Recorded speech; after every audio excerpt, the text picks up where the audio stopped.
আমি আর মায়ের শীতের সকালে একটুখানি পাড়ার দিকে একটু হাঁটতে হাঁটতে আসছিলাম। আর আমাদের সাথে এখানে দেখো গুঞ্জার মাও এখানে চলে এসেছে।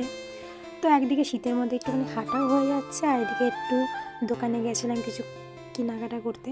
তারপর দেখো এখানে তো খাবারের দোকানে এসে ও আমার হাত টানতে শুরু করে দিয়েছে। তো ভাবলাম একে আর এখানে রাখাই যাবে না। তারপরে ভাবলাম যে আমরা ট্রেন দেখে আসি।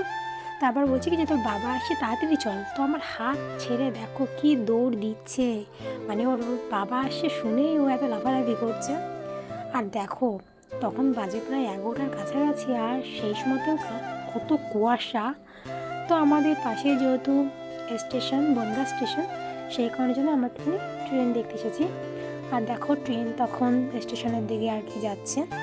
তারপর এদিকে আসার সময় দেখছি এই রাস্তায় কতটা কুল হয়েছে। তো সরস্বতী পুজো আসার আগে এখানে আসতে হবে।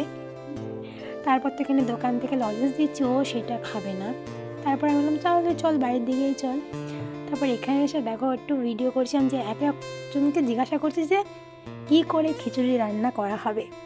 তো ইনি তো মুখ লজ্জা একদম ঢেকে লাজুক বউ হয়ে গেছে।